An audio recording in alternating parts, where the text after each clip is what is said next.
이 이야기는 병원에서 절대 꺼내지 않는 이야기입니다. 안녕하세요. 저는 올해 87세가 된 내과 전문의 안도현입니다. 지난 반세기 동안 수많은 환자들의 혈당과 혈관을 지켜왔습니다. 처음 의료진이 되었을 때만 해도 당뇨 환자는 지금보다 훨씬 적었어요. 하지만 지금은 어떤가요? 50대 이후 10명 중 4명이 당뇨 또는 당뇨 전 단계입니다. 50대, 60대, 70대 여러분, 혹시 지금 이런 고민하고 계시지 않나요? 당뇨 걸리면 앞으로 뭘 먹고 살지? 혈당 때문에 좋아하는 음식 다 포기해야 하나? 아니면 이미 진단을 받으셔서 매일 혈당 체크하면서 스트레스 받고 계신가요? 당뇨 막으려면 이 과일은 꼭 드세요. 그런데 놀랍게도 이 과일은 지금까지 당뇨 환자들이 가장 두려워했던 바로 그 음식입니다. 심지어 대부분의 병원에서는 절대 드시면 안 됩니다 라고 말하는 그 음식 말이에요. 저는 지난 반세기 동안 수많은 당뇨 환자를 만나며 충격적인 사실을 발견했습니다. 혈당 수치가 가장 안정적이고 건강하게 나이를 드신 분들의 공통점이 있었어요.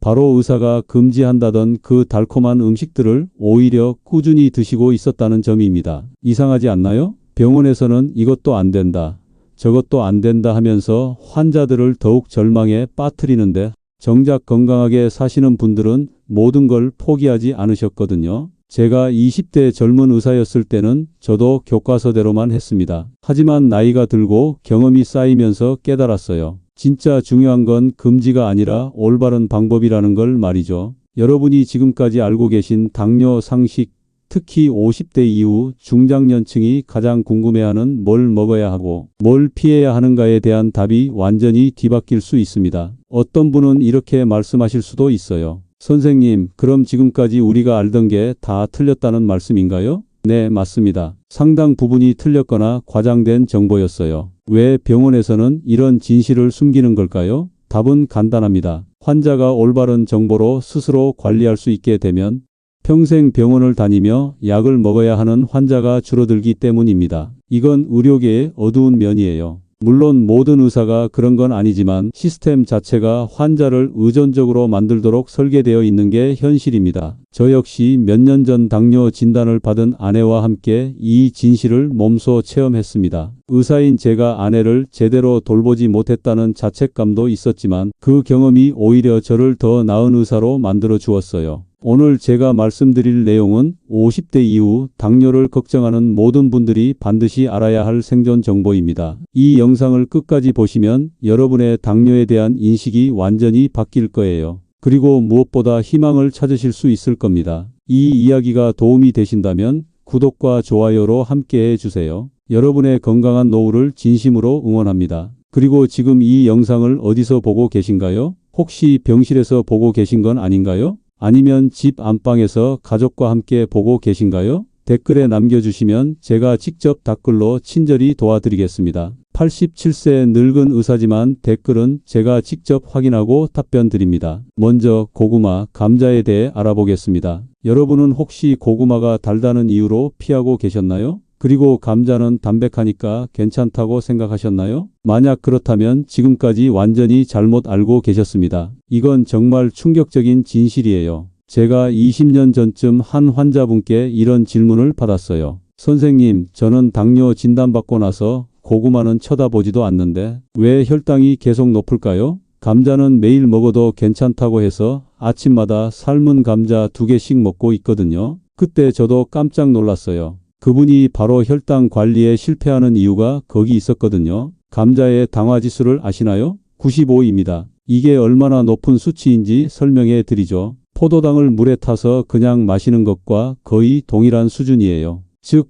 감자 1개를 드시면 설탕물을 마신 것과 똑같다는 뜻입니다. 충격적이지 않나요? 반면 고구마의 당화지수는 얼마일까요? 60 이하입니다. 같은 탄수화물인데 이렇게 차이가 날 수 있나 싶으시겠지만 실제로는 더 큰 차이가 있어요. 이화여대 식품영양학과에서 2023년에 발표한 연구를 보면 정말 놀라운 결과가 나왔거든요. 똑같은 100g의 탄수화물을 섭취했을 때 감자를 드신 그룹은 식후 30분 만에 혈당이 200까지 치솟았어요. 그런데 고구마를 드신 그룹은 140을 넘지 않았습니다. 60포인트나 차이가 나는 거예요. 이 정도면 완전히 다른 음식이라고 봐야 맞습니다. 그런데 여기서 더 놀라운 사실이 있어요. 고구마에는 안토시아닌이라는 특별한 성분이 들어 있거든요. 이 성분이 뭐 하는 건지 아시나요? 혈관 내벽을 보호하고 인슐린 감수성을 높여주는 역할을 해요. 쉽게 말해서 고구마를 드시면 혈당이 천천히 오를 뿐만 아니라 장기적으로는 당뇨 자체가 개선된다는 뜻입니다. 저는 이 사실을 알고 나서 환자분들께 고구마를 적극 권했어요. 처음엔 다들 의심스러워 하셨죠. 어떤 분은 이렇게 말씀하시더라고요. 선생님, 고구마가 이렇게 달콤한데 정말 당뇨에 좋은 거 맞나요? 다른 병원에서는 절대 먹지 말라고 했는데요. 그래서 저는 이렇게 설명드렸어요.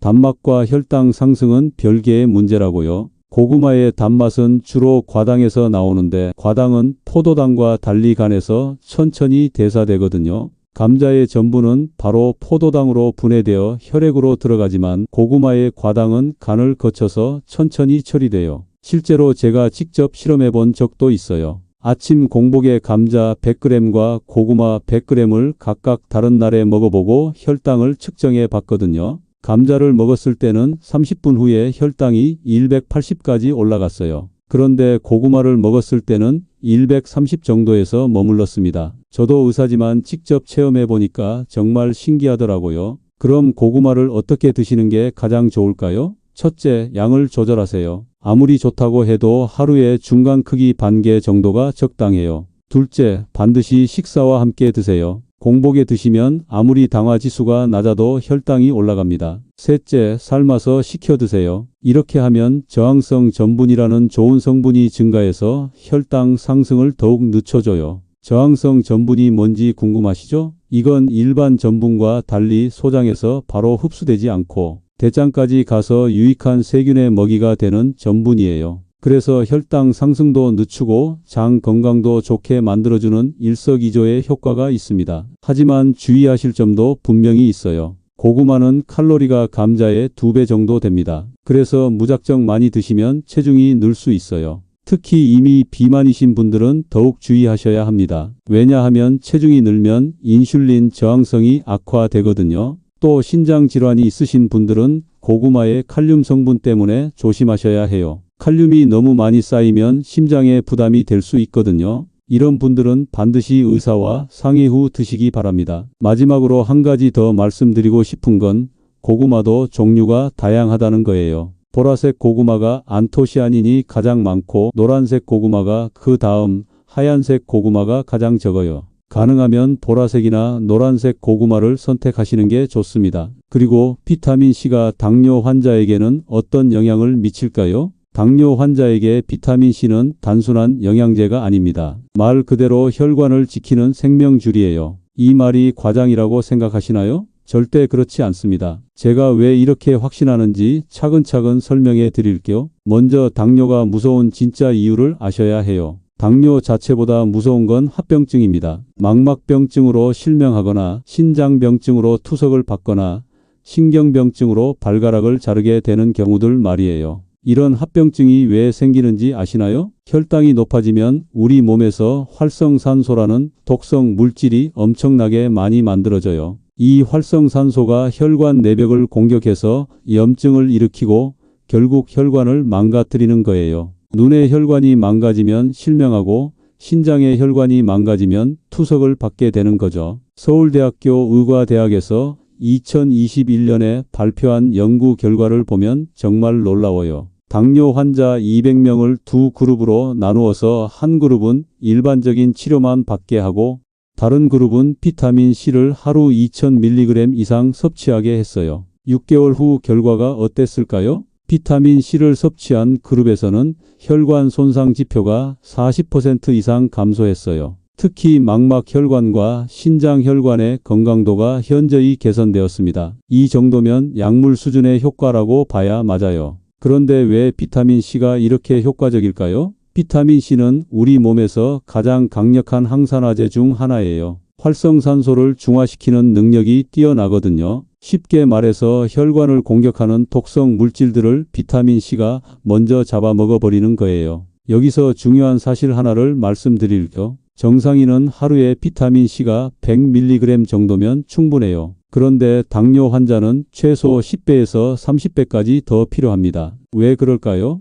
고혈당 상태에서는 비타민 C 소모량이 급격히 증가하기 때문이에요. 이건 마치 화재 현장과 같아요. 평상시에는 소방차 한 대면 충분하지만 큰 화재가 났을 때는 소방차 10대, 20대가 필요한 것과 같은 이치입니다. 당뇨 환자의 몸속은 항상 염증이라는 화재가 일어나고 있는 상태라고 보시면 돼요. 제가 환자분들께 비타민C를 권할 때 자주 듣는 질문이 있어요. 선생님, 비타민제 많이 먹으면 간에 무리 가지 않나요? 아니면 신장에 돌이 생긴다는데 괜찮나요? 이런 걱정들 말이에요. 먼저 간 건강에 대해 말씀드리면 비타민C는 수용성 비타민이라서 과다하게 섭취해도 소변으로 배출돼요. 지용성 비타민처럼 간에 축적되지 않거든요. 오히려 비타민C는 간의 해독 기능을 도와주는 역할을 합니다. 신장 결석에 대한 걱정도 과장된 부분이 많아요. 대한신장학회에서 2020년에 발표한 자료를 보면 하루 3000mg까지는 신장 결석 위험이 증가하지 않는다고 나와 있어요. 오히려 충분한 수분 섭취와 함께 드시면 신장 건강에도 도움이 됩니다. 그럼 비타민C를 어떻게 드시는 게 가장 효과적일까요? 가장 중요한 건 나누어서 드시는 거예요. 한 번에 3000mg을 드시면 대부분 소변으로 배출되어 버려요. 대신 아침 식후에 1000mg, 점심 식후에 1000mg, 저녁 식후에 1000mg씩 나누어 드세요. 비타민C를 고를 때도 중요한 팁이 있어요. 일반적인 아스코르빈산 형태보다는 칼슘 아스코르베이트 형태를 선택하세요. 이 형태가 위에 더 부드럽고 흡수율도 좋거든요. 가격은 조금 비싸지만 장기간 복용하실 거라면 투자할 가치가 있어요. 특히 식후에 드시는 것도 중요해요. 공복에 드시면 위가 쓰릴 수 있거든요. 그리고 비타민C와 함께 드시면 좋은 것들도 있어요. 비타민이나 셀레늄 같은 다른 항산화제들과 함께 드시면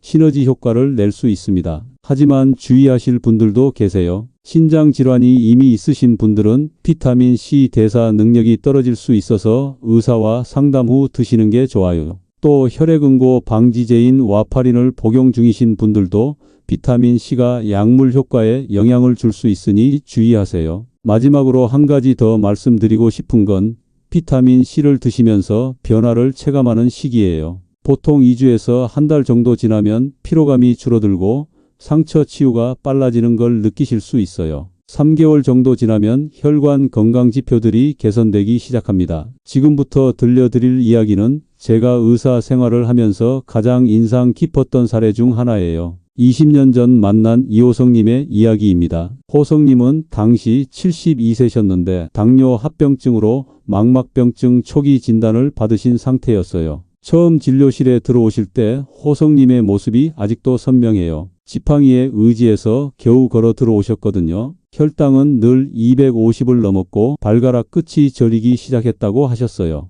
그런데 가장 큰 문제는 호성님의 절망감이었어요. 선생님, 저는 이제 죽을 때까지 밥도 제대로 못 먹고 살아야 하나요? 이렇게 사는 게 무슨 의미가 있을까요? 차라리 빨리 죽는 게 나을 것 같아요. 호성님이 하신 이 말씀이 지금도 제 가슴을 아프게 해요. 호성님의 절망을 어떻게 위로해 드려야 할지 몰랐거든요. 그래서 저는 호성님의 식단부터 자세히 살펴봤어요. 당뇨 진단 받고 나서 어떻게 드시고 계신가요? 라고 물어봤더니 놀라운 답이 돌아왔어요. 달콤한 건 절대 안 된다고 해서 고구마, 과일은 완전히 끊었고 대신 감자를 매일 아침마다 2개씩 삶아서 드신다는 거예요. 그 순간 저는 호성님의 혈당이 왜 조절되지 않는지 알 수 있었어요. 혈당에 독이 되는 감자를 매일 드시고 계신 거였거든요. 비타민제는 어떻게 드시냐고 물어봤더니 종합 비타민 한 알로 끝이라고 하시더라고요. 저는 호성님께 충격적인 제안을 했어요. 감자를 완전히 끊으시고 대신 고구마를 드셔보세요. 그리고 비타민C를 하루 3000mg씩 나누어서 드시고요.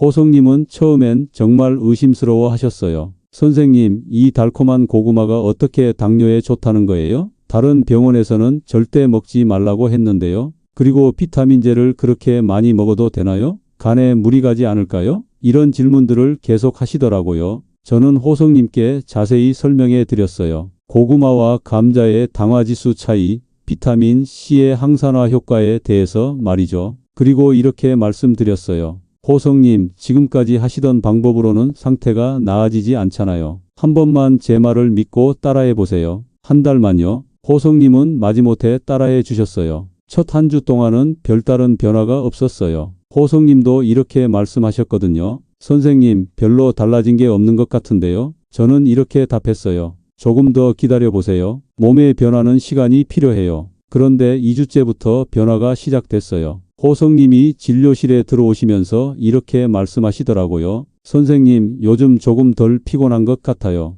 그리고 밤에 잠도 좀 더 잘 자게 되고요. 저는 그때부터 기대하기 시작했어요. 한 달 후 첫 검사를 했을 때 결과는 놀라웠어요. 공복 혈당이 250에서 200으로 떨어진 거예요. 50포인트나 감소한 거죠. 호성님은 이렇게 말씀하셨어요. 아, 이거 우연이겠지요? 저는 아니라고 확신했어요. 2달째가 되자 더 큰 변화가 나타났어요. 호성님이 진료실에 혼자 걸어 들어오신 거예요. 지팡이 없이 말이에요. 그리고 이렇게 말씀하셨어요. 선생님, 발가락 저림이 많이 줄었어요. 그리고 눈도 전보다 좀 더 잘 보이는 것 같고요. 3개월째 검사 결과는 정말 기적 같았어요. 공복 혈당이 135까지 떨어졌고 당화 혈색소도 7.8에서 6.4로 내려간 거예요. 호성님의 눈에는 눈물이 가득했어요. 선생님, 정말 신기해요. 고구마 먹고도 혈당이 이렇게 좋아지다니. 하지만 가장 큰 변화는 숫자가 아니었어요. 호성님의 표정과 목소리가 완전히 달라진 거예요. 처음 오셨을 때의 그 절망적인 모습은 온데간데 없고 활기차고 희망에 찬 모습으로 바뀌셨거든요. 선생님, 이제 아침에 일어나는 게 즐거워요. 예전엔 눈 뜨면 하루 종일 뭘 먹어야 하나 걱정부터 됐는데 이제는 고구마 반 개랑 다른 반찬들 맛있게 먹고 있어요. 그리고 무엇보다 가족들이 저를 보는 눈빛이 달라졌어요. 호성님의 변화를 지켜본 가족들도 놀라워했어요. 며느리분이 따로 진료실로 찾아와서 이렇게 말씀하시더라고요. 선생님, 아버님이 완전히 다른 사람이 되셨어요. 예전엔 당뇨 때문에 우울해하시고 짜증도 많이 내셨는데 요즘엔 손주들과 놀아주시기도 하고 외출도 하려고 하세요. 6개월 후 호성님은 더욱 놀라운 모습을 보여주셨어요. 동네 산책로를 매일 30분씩 걷기 시작하신 거예요. 처음엔 집 앞만 왔다 갔다 하시더니 점점 거리를 늘려가시더라고요. 혈당도 계속 안정적으로 유지되었고 망막 검사에서도 더 이상 악화되지 않는다는 결과가 나왔어요. 1년 후 호성님이 진료실에 들어오시면서 한 말이 지금도 생생해요.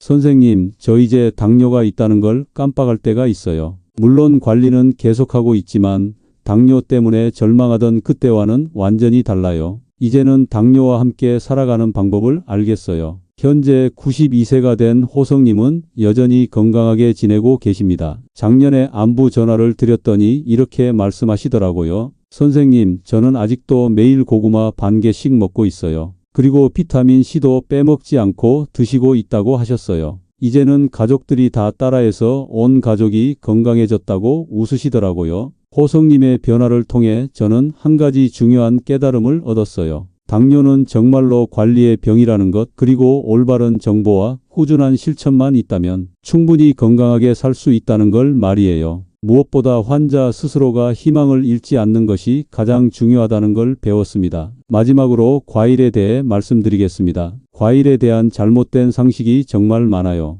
과일마다 혈당에 미치는 영향이 천지 차이인데도 많은 분들이 과일은 다 똑같다고 생각하시거든요. 심지어 어떤 의사들도 그냥 과일은 다 피하라고 하는 경우가 많아요. 제가 환자분들께 가장 자주 받는 질문 중 하나가 이거예요. 선생님, 과일 중에서 뭐가 제일 안전한가요? 그럼 저는 이렇게 답해 드려요. 안전한 과일과 위험한 과일을 확실히 구분해서 드시면 됩니다. 먼저 안전한 과일들부터 말씀드릴게요. 첫 번째는 포도입니다. 많은 분들이 포도가 달다고 해서 무조건 피하시는데 이건 정말 잘못된 생각이에요. 포도의 당분은 90% 이상이 과당이거든요. 과당은 포도당과 달리 간에서 천천히 대사되어서 혈당 상승이 훨씬 완만해요. 포도의 당화지수는 50 정도예요. 이 정도면 현미밥보다도 낮은 수치거든요. 그런데 왜 병원에서는 포도를 금지할까요? 이유는 간단해요. 포도를 한 송이씩 먹어버리는 사람들이 많기 때문이에요. 아무리 당화지수가 낮아도 양이 많으면 당연히 혈당이 올라가죠. 두 번째 안전한 과일은 바나나예요. 바나나는 당뇨의 독이라고 알려져 있지만 실제로는 당화 지수가 55 정도로 보통 수준이에요. 더 중요한 건 바나나의 포만감입니다. 바나나 한 개만 드셔도 충분히 만족스러워서 과식을 막아주거든요. 바나나에는 또 다른 장점이 있어요. 칼륨이 풍부해서 혈압 조절에도 도움이 되고 트립토판이라는 성분이 들어있어서 스트레스 해소에도 좋아요. 당뇨 환자들은 스트레스 관리도 중요한데 바나나가 그런 면에서 도움이 될 수 있어요. 세 번째는 사과예요. 사과의 당화지수는 38로 상당히 낮은 편이에요. 특히 껍질째 드시면 팩틴이라는 성분이 혈당 상승을 더욱 늦춰줍니다. 하루에 중간 크기 사과 반 개 정도는 충분히 드실 수 있어요. 그럼 이제 위험한 과일들을 말씀드릴게요. 첫 번째는 수박입니다. 수박의 당화지수는 70이 넘어요. 이 정도면 상당히 높은 수치예요. 게다가 수박은 수분이 많아서 포만감이 적어요. 그래서 자꾸 더 먹게 되는 거죠. 여름철에 시원한 수박을 드시고 싶은 마음은 이해해요. 하지만 당뇨가 있으시다면 정말 조심하셔야 해요. 수박 한 조각만 드셔도 혈당이 급상승할 수 있거든요. 두 번째 위험한 과일은 파인애플이에요. 파인애플의 당화지수는 80 가까이 됩니다. 포도당 함량이 높아서 혈당 스파이크를 강하게 만들어요. 특히 통조림 파인애플은 설탕까지 첨가되어 있어서 더욱 위험해요. 세 번째는 망고예요. 열대과일 중에서도 특히 당분이 많고 당화지수가 높아요. 망고 한 개만 드셔도 혈당이 크게 올라갈 수 있습니다. 맛은 정말 좋지만 당뇨 환자에게는 위험한 과일이에요. 그럼 안전한 과일들을 어떻게 드시는 게 좋을까요? 가장 중요한 건 양 조절이에요. 포도는 하루 10알, 바나나는 1개, 사과는 중간 크기 반 개가 적당합니다. 이 정도 양이면 혈당에 큰 영향을 주지 않으면서도 과일의 영양소를 충분히 섭취할 수 있어요. 타이밍도 중요해요. 반드시 식사 직후 30분 이내에 드세요.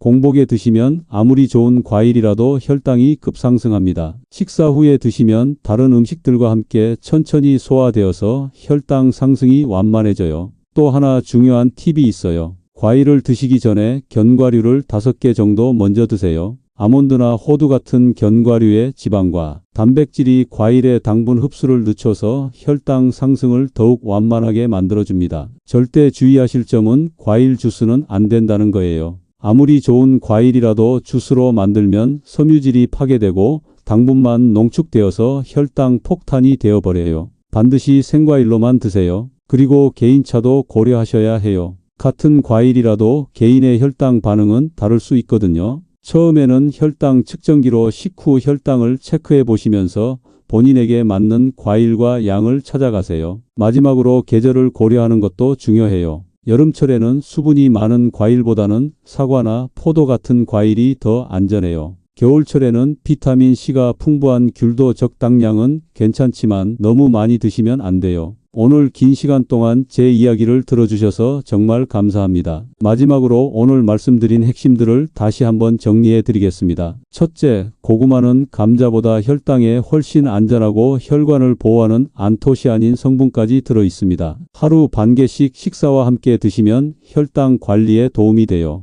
둘째, 비타민C는 당뇨 환자에게 선택이 아니라 필수입니다. 하루 2000에서 3000mg을 나누어 드시면 혈관 손상을 막고 합병증을 예방할 수 있어요. 셋째, 과일도 현명하게 선택하면 충분히 즐길 수 있습니다. 포도, 바나나, 사과는 적정량을 식후에 드시면 안전하지만 수박, 파인애플, 망고는 가능한 피하세요. 제가 반세기간 수많은 환자들을 만나며 깨달은 가장 중요한 사실은 이겁니다. 당뇨는 절망의 병이 아니라 관리의 병이라는 것이죠. 올바른 정보와 꾸준한 실천만 있다면 충분히 건강하고 즐거운 삶을 살 수 있습니다. 병원에서 안 된다, 금지다라는 말만 들으셨다면 이제는 어떻게 하면 될까를 고민해 보세요. 제가 만난 호성님도, 제 아내도, 그리고 수많은 환자분들도 모두 이겨냈습니다. 여러분도 충분히 할 수 있어요. 무엇보다 중요한 건 포기하지 않는 것입니다. 당뇨 진단을 받았다고 해서 인생이 끝나는 게 아니에요. 오히려 더 건강한 삶을 위한 새로운 시작이라고 생각하세요.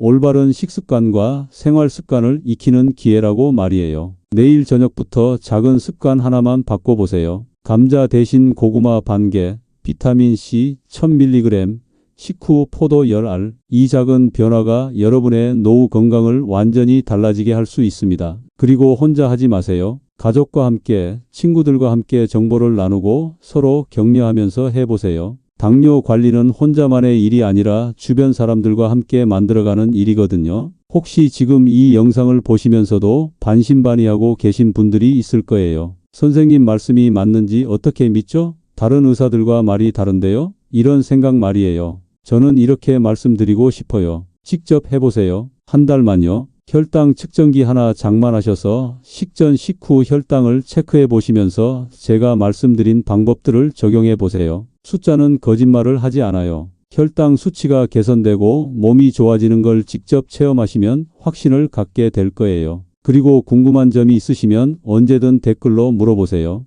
87세 늙은 의사지만 가능한 한 모든 댓글에 답변 드리려고 노력하고 있어요. 여러분의 건강한 삶을 위해서라면 제가 할 수 있는 모든 걸 다 해드리고 싶거든요. 오늘 이 영상이 도움이 되셨다면 꼭 주변의 소중한 분들과 공유해 주세요. 당뇨로 고생하고 계신 가족, 친구, 이웃이 있다면 이 정보를 나눠주세요. 올바른 정보 하나가 한 사람의 인생을 바꿀 수 있거든요. 구독과 좋아요도 꼭 눌러주세요. 여러분의 관심과 응원이 저에게는 큰 힘이 됩니다. 그리고 앞으로도 당뇨 관리에 도움이 되는 더 많은 정보들을 계속 준비해서 올려드릴게요. 마지막으로 한 가지만 더 말씀드리고 싶어요. 건강은 하루아침에 만들어지는 게 아니에요. 매일매일 작은 선택들이 쌓여서 만들어지는 거예요. 오늘 밤부터 올바른 선택을 시작하세요. 그 선택들이 모여서 여러분의 건강한 미래를 만들어갈 겁니다. 당뇨가 있어도 충분히 행복하고 건강하게 살 수 있어요. 저와 함께 그 길을 걸어가 봅시다. 여러분 모두 건강하고 행복한 노후를 보내시길 진심으로 기원합니다. 87세 늙은 의사 안도연의 마지막 당부였습니다. 끝까지 들어주셔서 정말 감사합니다.